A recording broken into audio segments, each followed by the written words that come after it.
Lucas in Brazil writes, I've just discovered Octave Records. Woo! And now I'm really impressed as well. It's a brilliant job. Well, thank you.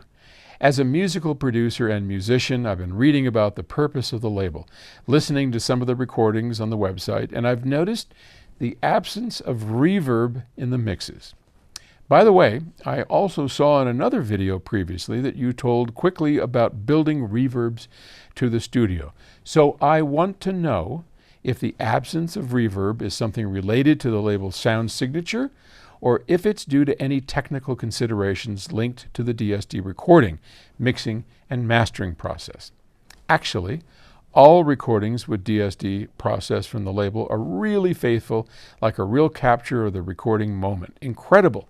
Thanks in advance, Lucas. Well, geez, thanks, Lucas.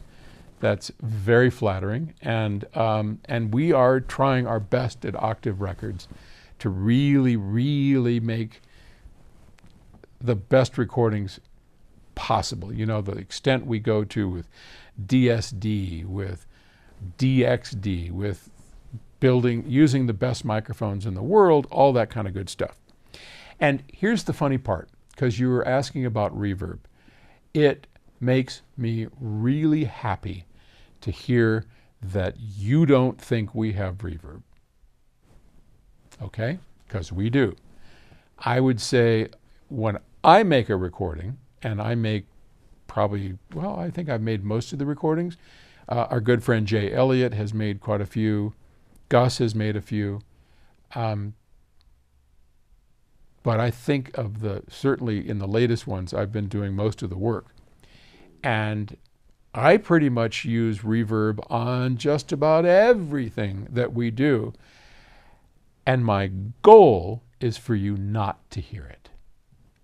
All right, so let's talk about that.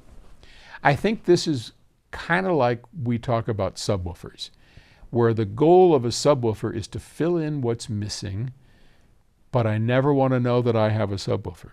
The greatest compliment ever, when you sit here and listen to the system, people say that is extraordinary. I can't even imagine how you do that without a subwoofer. And then I smile and say, well, thanks.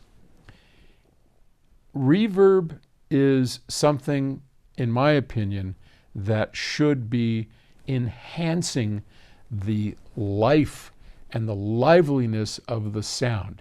Reverb should be used enough, sparingly, so that we don't actually hear it as reverb.